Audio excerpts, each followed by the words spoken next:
Hi, I'm Dennis. I'm part of the product team here at Project A, and I'm very excited to host your session today. A couple of pointers right off the bat. I will be taking care of the chat, which is in the bottom right hand of the corner. And any questions that you have in there, I will forward to our amazing panelists at the end of the talk. We'll probably have around 5 minutes for Q&A. So let's get to the topic. It's a topic that is, I think important for all of us, not just in tech and product. We're talking about customer centricity, and it really lies at the core of what a lot of us are trying to do, but it's also something that's very, very hard to do, especially at scale. So without further ado, let me please introduce our panelists. We have Cheska from Butter, Tue from Dixa, and Lilo from Comtravo, and Maggie, my colleague from Project A, will be moderating the session. Enjoy. Thank you, Dennis, and welcome everyone. My name is Magdalena and I'm a venture developer at Project A. As Dennis said, we are experiencing that the topic of customer centricity is becoming increasingly important for the ventures in our portfolio.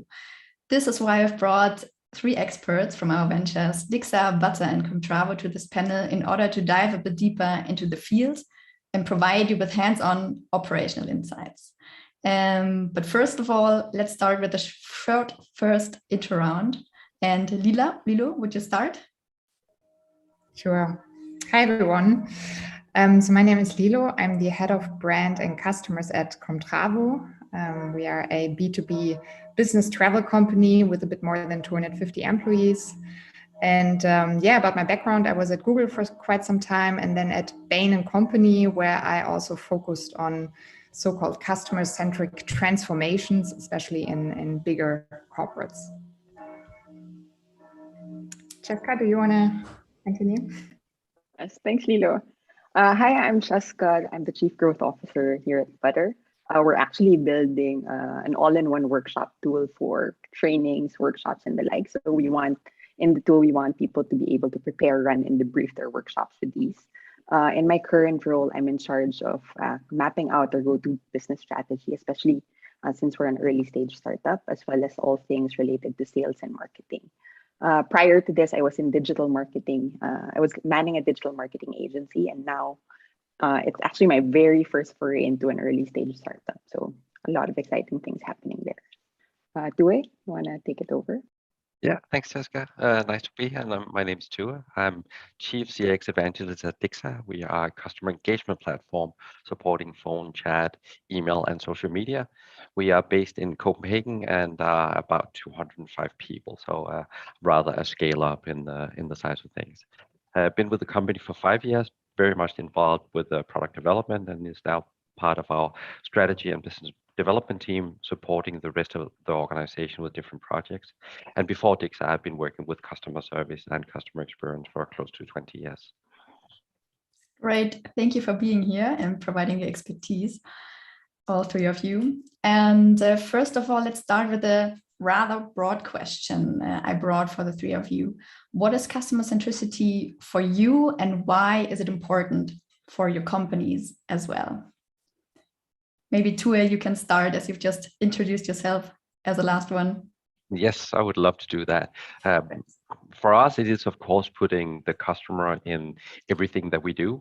We are building a business-to-business platform, so that actually is in different layers, because we have our own customers that are using our product, but they are also providing a service to their customers. So what we do is both ensuring that the agents and managers that are using our tool has a real good experience understanding what are the challenges that they have, how can we eliminate friction and optimize workflows, and then how can we also help them do the same for their customers through our product. Great. And Lilo, how about you? So how I like to define it is that you actually need to base all your decisions on the customer's needs. So on the one hand, it might be a bit more high level, like on a company level, really, like organizational setup, company values, whatever it is. But then secondly, and that's really, really important, that every single individual in the company also base his or her needs on the customer. And that's a bit more tricky, I think, because there's a lot of other things that I could base my decisions on, like my personal needs or my boss's needs or whatever. And if you can really achieve this kind of mindset, I think that's a great step. And Cheska, how about you?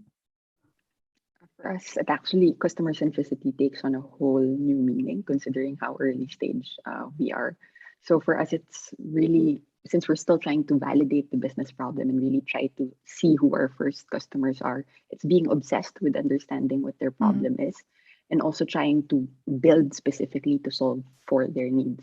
So we're massive, for us, customer centricity essentially means doing things that don't scale at this point. So involving everyone in the team to really talk to customers, understand what their needs are, and try to solve it in their different functions. So it's super duper important.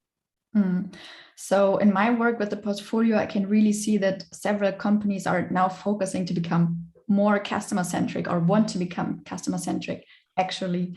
Do you also see an increasing, let's say, importance of that during the last years when you were working in this field? Anyone who wants the question, who wants to take the question? I would love to take the question. I can definitely see a shift with the companies that we engage with, especially on the back of COVID-19. There has become much easier for customers to change their vendor. And that means that you need to up your game in the way that you're delivering service across all the different contact points that you have. It has to be a consistent, good experience that meets the customer's expectations and leave them with a feeling of having their problem solved. Very often they will reach out to you and contact you when everything goes well.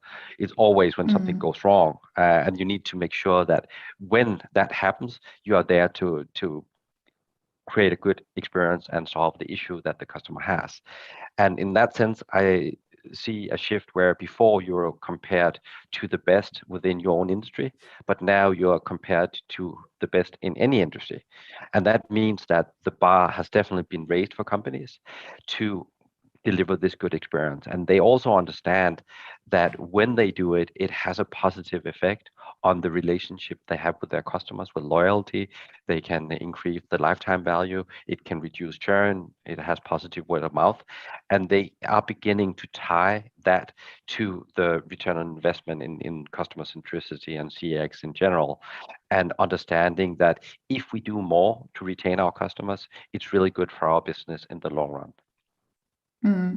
Yeah, definitely. That's also what you can read out there, that it has an impact on your business, but we'll actually also touch up on this topic later if you can actually measure it, but that's a question for later. Okay. Lilo, I have one question for you. Could you say like how customer centricity is actually different from, let's say, product, business, or tech centricity, so we can further understand what customer centricity is all about? Yes, so that is a lot about where you actually start. So a lot about what do you want to build? What's the vision for your product, for your service? So I think especially when you think about startups, right? A lot of startups are actually have a great idea about, hey, let's build this great AI-based product. We have a great idea about how we can use the newest, most innovative technology here, and then you're automatically tech-centric, right? And I think it might even be easier at some point to get investors on board with these kind of stories nowadays. So it's a bit easier to pitch maybe. Well, we have some great technology here, great AI-based stuff, compared to, hey, we have a customer need here that we're trying to solve. We don't know how, but we have a customer pain point basically. Yeah, I think that's really about where do you set your goals. And similar question also to Tue and Cheska. What would you and your companies do differently if you're customer centric versus, for example, business centric or product centric? Do you have kind of tangible examples for that? Maybe I'll take this first. So for us, it also doesn't vary as much because, as I mentioned, we're at the stage there where we can't really disassociate being customer centric from how we grow the business or how we build our tech. So it's very much different in that way. But I guess to Tue's point earlier, it's like, aside from just building our product as a standalone, it's our aim at the moment to build that experience around it. Considering that we're still at the very early stage, sometimes our product can mess up. There can be bugs, there can be things we can fix, and I guess that's where having customers or having that relationship with the customers actually plays such an important role, because we build an experience around not just the product but us. And then it becomes that relationship wherein you can still solve problems together along the way, rather than them just being frustrated. I think also a point for how you can be more customer centric within your own organization is how you frame the different things that you want to develop. So instead of saying we want to build a feature that does A, you turn it into a user story. So as a user, I want to be able to and do that for everything that you build, because then it's really easy for everybody within the organization to understand what this feature actually solves for a problem. And if you do that consistently, it does take some time, because in the beginning you know that you have some feature gaps and you need to build those features to even be able to sell your product. But at some point in your journey, you reach a point where you have the luxury of turning all these feature requests into user stories. And it's a lot easier internally to sell the value of these different user stories, because it's so evident what this actually does, where if you just describe it as a feature, then it's very difficult internally and externally to actually understand what value this brings to a user, to a customer, or to a manager that is using your product. So in your user stories or in your tickets, you would always include, okay, this is the value this brings to our users or the customers as such.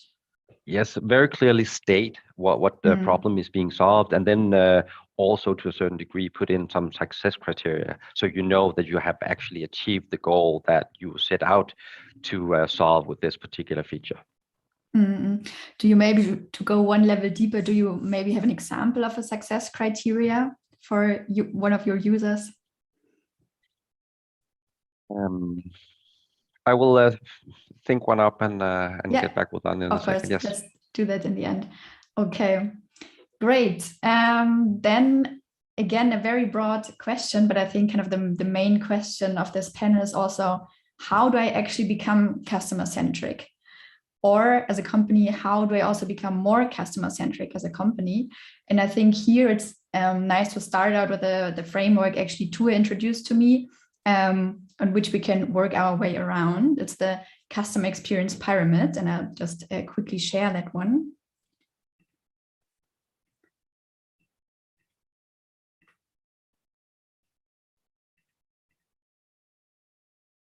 Okay, Tue, could you give us some insights? What's to understand about this customer experience pyramid? Yes, definitely. It comes from the really good book called Outside In: The Power of Putting Customers at the Center of Your Business. It's written by Harley Manning, Carrie Bodine, and Josh Banoff.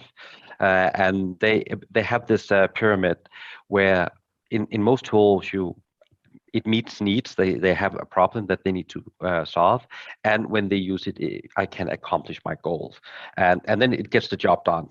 And then we want to make it better than that, and that is by making it easy. So the feeling that you're left with as a customer or as an agent is that I didn't have to work hard to solve my issue.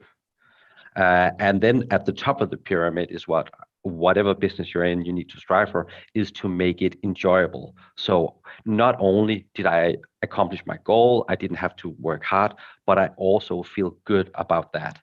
And then looking at the different features that you develop, how your users interact with your product when they purchase items from you, understand where are we in this pyramid when we do this, what's the experience they are left with. And there's of course different ways that you can collect that information through surveys, through agent chattering, but really walking in the customer's shoes and understanding how they feel about the service or product you're providing.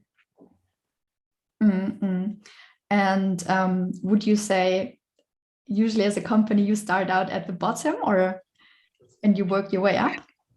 Definitely. I think with everything, we need some validation on what it is that we're doing. So we need to have the right foundation, and then we can look at how we can remove some of the friction that customers feel to make it easy. And then what can we also change to make it an enjoyable experience for the user as well. Lilo, do you also see kind of Comtravo on this working around this pyramid? If you apply the framework, how you work, and what would be your recommendations? How do I become a customer-centric company? Yes, definitely. It's a good framework. I think one of the most important things to consider or to use really is customer feedback. Right? It's not only to ask for customer feedback and then someone looks at it, but it's really important to implement kind of like a feedback system or feedback cycles. So you really first you ask the customers at different touch points, really holistically. So you really get a great picture of the overall experience on different touch points. And then you have like different cycles installed. So one cycle could be the direct customer reaction, basically. So customer gives you feedback at a certain touch point, and you directly reach out to this customer, helping if there is need to, right? Like that. And then you need some more cycles, like for example, the individual feedback cycle. This would mean that the feedback might be for a particular customer service agent, for example. So this agent needs to receive his or her direct feedback to directly learn from it. And then last but not least, of course, you need the basically, company or category-based cycle. So you take all the feedback that you get, you categorize it, you analyze it, and you direct it to the particular manager, etc. So customer feedback is a very, very important foundation, I would say. But if you now look at this framework, where would you apply it to? This is mainly about meeting needs. And I'd say the second level, probably like half of it, right? Because the customers might tell you, hey, you haven't met my needs here. This wasn't a great experience. They might even tell you, this wasn't easy for me, but they will probably not tell you anything, hey, would make my life more enjoyable if you added this or that, or hey, they won't really tell you great innovative ideas, basically. And for this, the second measure comes in that I personally love a lot as well, and that's the customer journey optimization, where really people in the organization focus on a particular customer journey. They analyze the experience, they really understand what the customer is experiencing, and then you start creatively designing this journey, and then you can make it very, very enjoyable. I would really like to go deeper in a next step in that, when we touch more upon the initiatives, to really get some hands-on experience from you, what our audience can also do in that field. Okay. And Cheska, what are your insights when looking at this pyramid and you're thinking about Butter, where you are and how you've worked with customer centricity? I think, it's a really great framework to actually start with. But I believe, especially in the basic part, right, of meeting the needs, the product needs to be able to address that at the onset. And it's not just like, at least for us, against the product vision, it's talking to both the users that we already have and actually creating that feedback loop that Lilo mentioned, wherein when people leave positive feedback, you need to understand what actually they found most enjoyable about your tool. So you can build more of those delighters in. And then when they do leave, when they must have had a suboptimal experience, it's being proactive and reaching out when you don't meet those needs to understand what they didn't like about the platform, what might have gone wrong, and how you can address it better next time. So that's more on the current users part. But even more than that, if we're at the stage where we're still trying to build who our early customers are. So it's also reaching out to potential customers even outside of our immediate network and users, and being scrappy about how we do it. So even in Butter, remember when we were starting this out, we were reaching out to people in LinkedIn, leaving our product on Facebook groups, forums. places where channels where we knew our potential customers would be, and actively asking for feedback on the prototypes we were having at that point, so we can build that into how we meet their needs better. And at the stage we're in right now, we also try to make it a point to be as personalized as possible, considering that we don't have as much users yet. We actually like reach out on a weekly basis to most of our users. We're on first name basis with them. And I guess that's where the part we're in, they feel good about the experience that we're delivering really plays a big role. And we involve them in most of our decisions and we're big fans of like building in public. We've even developed a community that's tailored specifically for them, wherein they can interact with each other, learn from each other on how to use both the platform and advance even their craft of workshop and facilitation, and interact with the team as well. So it becomes that feedback loop is a bit more contained and easier for us to manage. Super exciting to hear that, actually. And you already touched upon several initiatives or measures. And now I would like to go a bit of a level deeper to be very concrete, like what your initiatives are to learn from users. And if you can then already say, maybe you're using what tools you use, if you use kind of own development, or which parts of the journeys you're looking at. And I think that Tue, you also had some good insights how and where you're actually getting insights or feedback from customers. Yes, definitely. We're doing it on two different levels. So we are surveying the buyers of our product that are often not the ones that are using it, and we're using NPS for that, reaching out on email to them.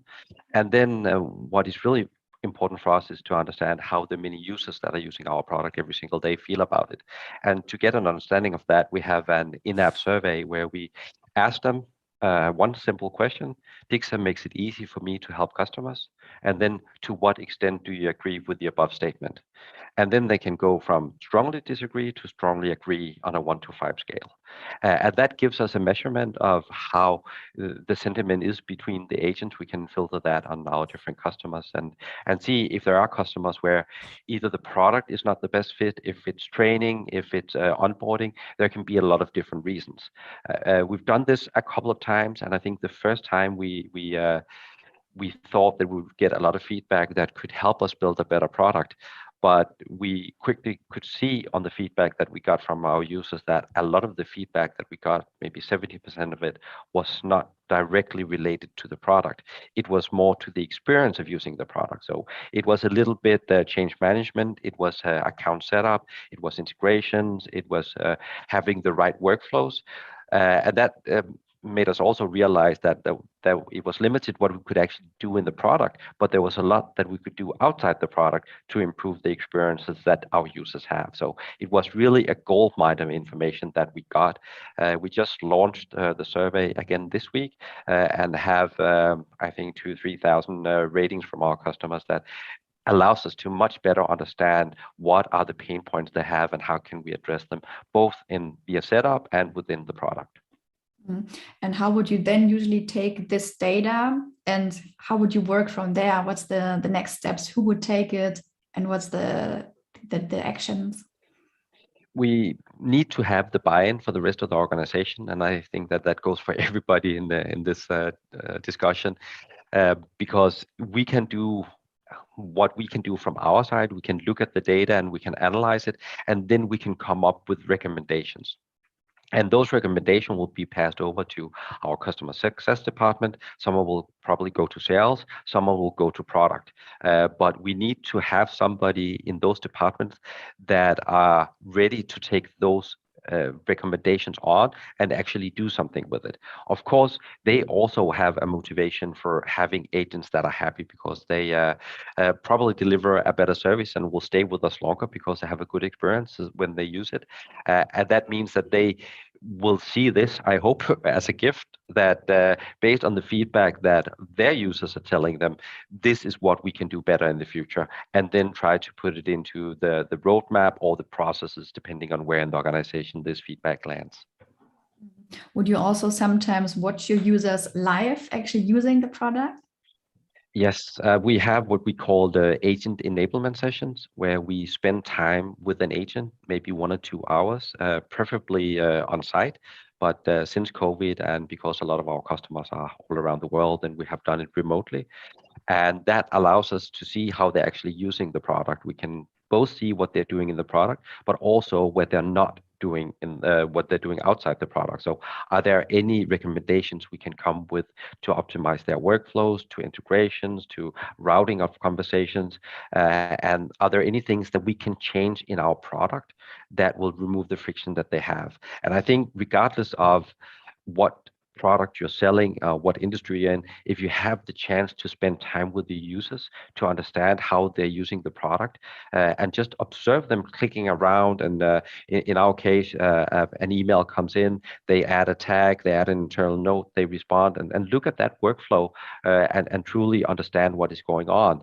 And based on that, as we are a subscription service, we can generate a report where we summarize our findings, and that can be some recommendations to what they can do together to do better in the future. It might give room to upsells because they're a part of our product they're not using, and there might be feedback that will pass on to another department with us. And one of the big benefits is that this report can be the foundation of a partnership review with the customer. So when the account manager or customer success manager have a discussion with that customer, they actually have some actionable insights to talk about. And it is also a proof point of the value, like they are reminded about the value that they are paying for with our product. Great. And Lilo, I would also be interested to hear a bit more about how you approach your customer journey optimization. Kind of how do you approach it? Which parts do you look at? What do you specifically do? Sure. So I think first step, and that's actually really important, is to really understand what actually are your key customer journeys, right? And which ones need to be optimized for the customer. And then you start with really analyzing them, understanding them really in detail, what the customer sees, which information does he get at which point, how does all that fit together, is it a smooth experience? You can also analyze feedback for especially this one customer journey that you're looking in. And then the best format really is to hold a workshop for a specific customer journey where you come together cross-functionally. And I think that's also a great point to really get the whole company together, really from different levels. I know customer service agent, manager, someone from product, from data, from all over.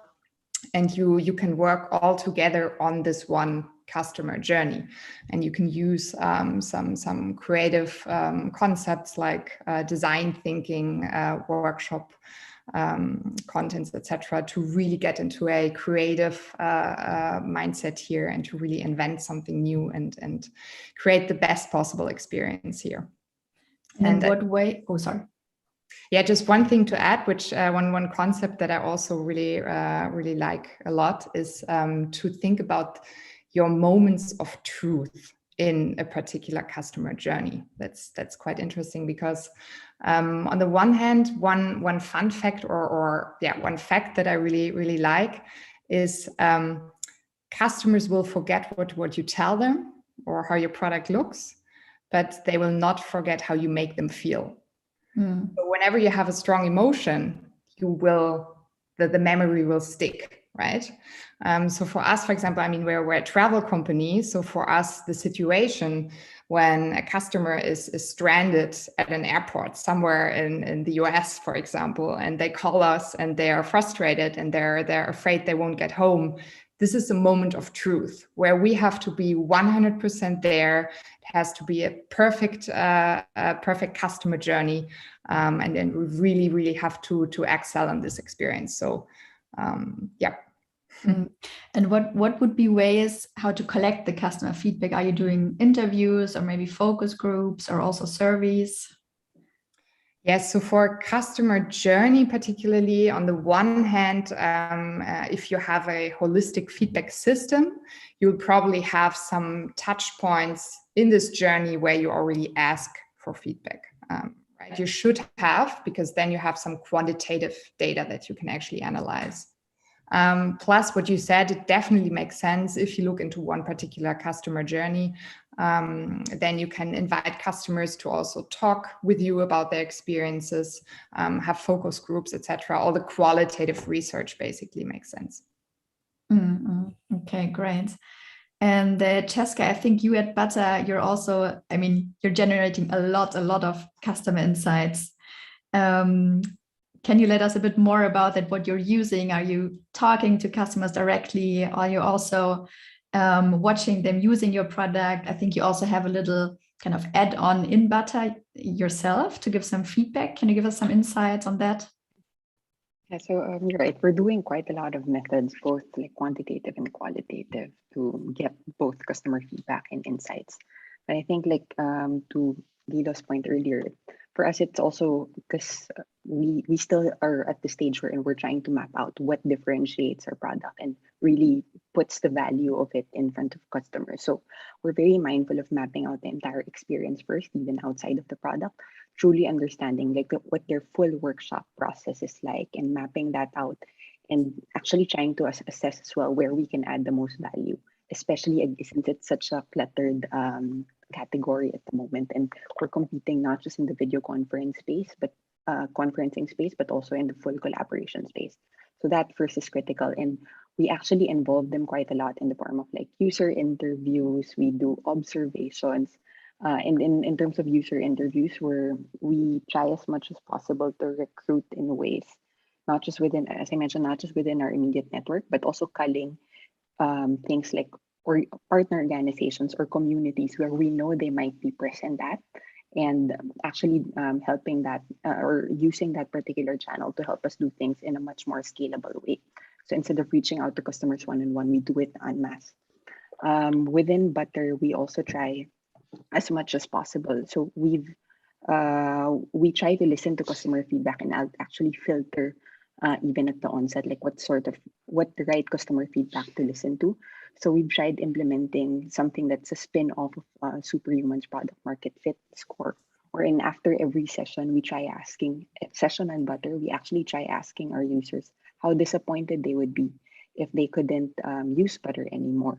So depending on their answer, we would classify them on like very disappointed, somewhat disappointed, not disappointed, and we ask them on like how we can improve it, how we can improve the experience a bit more, what type of users they think would benefit from Butter, and even ask for an extended interview if they're willing to do so after that. So in that way, we can very much easily understand who we can potentially have a product market fit with and try to get more of those users on board.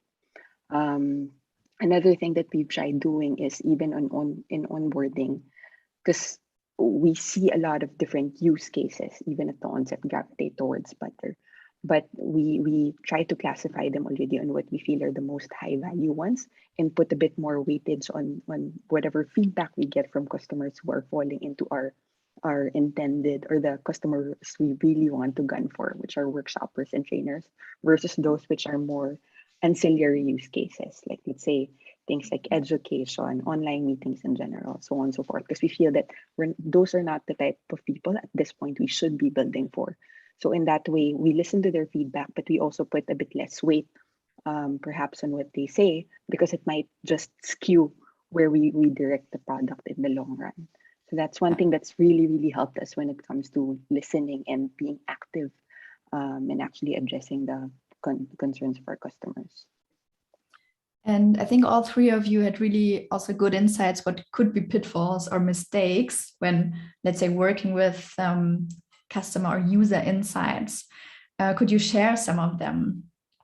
Maybe Tue again. Yeah, of course. I think what we have all been guilty of is collecting information from our customers and users and not using it for anything. And that's, of course, a big disservice to both the customers that are spending their time on leaving the feedback, but also from your own side, that you actually get valuable feedback and then don't act on it. So I would say the main objective when you do this is to ensure that you have a process for handling the feedback, that you get back to the customers or users that actually share how they feel.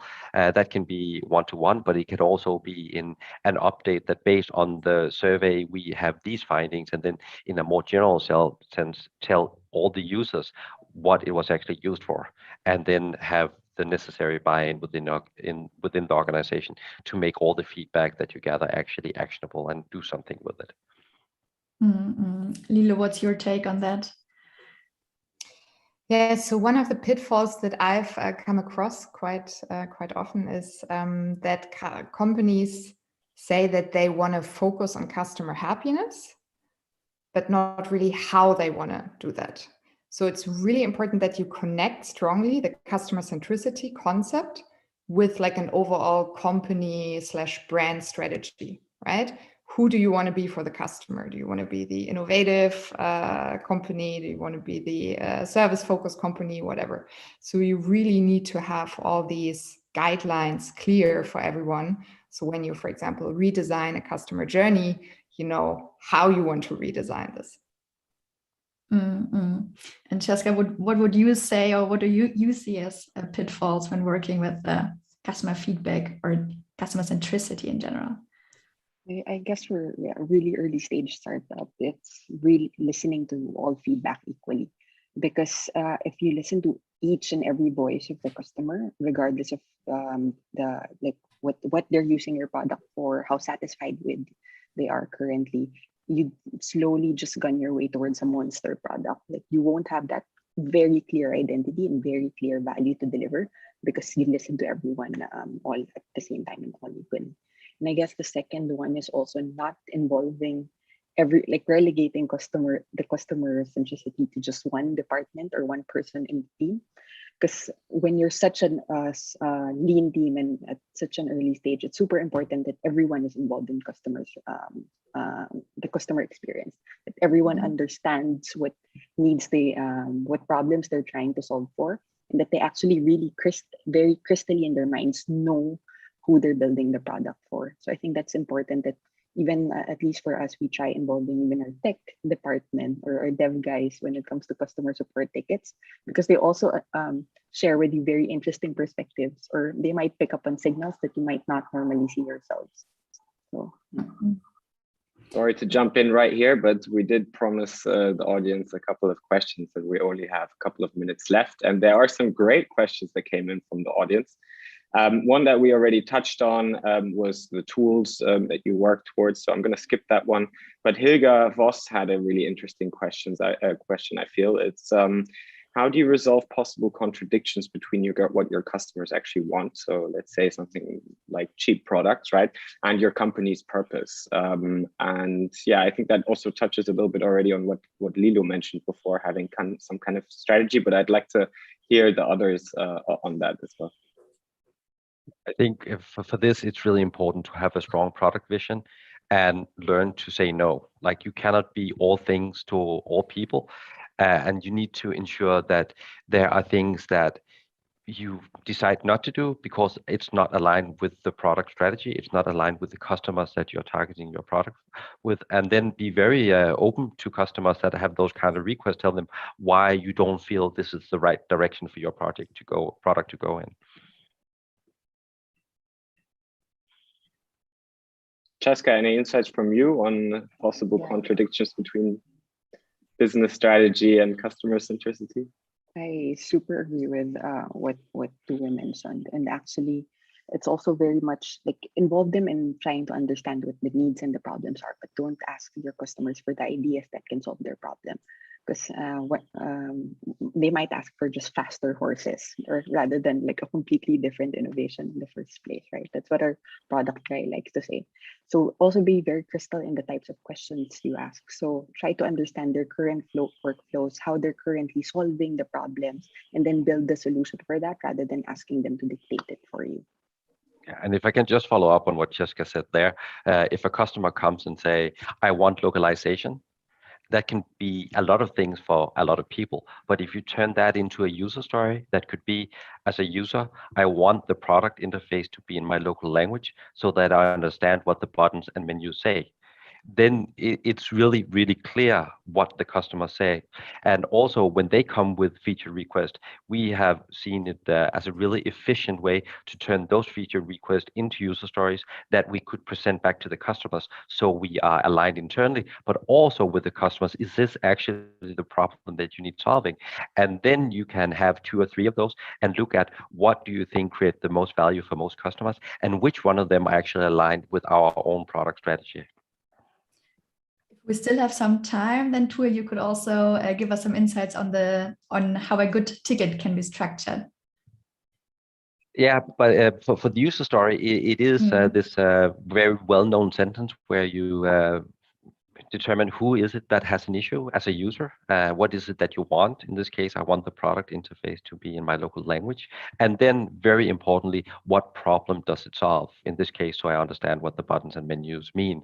And take every single thing that you do and then turn it into this user story using this very simple framework because it just aligns the organization, and it's really, really easy to communicate with customers because very often customers don't know exactly what they want and they say, I want this feature, and it can be extremely difficult to understand what it actually is. And if you start building it and you present it very often, they say that was not at all what I expected. But if you turn it into this sentence, then you can be much more sure that they will actually resonate with them. Great. I think we've reached the end, Dennis, right? Okay. Yes, we have. I think we could continue talking about this for another hour or so. We have so many questions left. Yeah.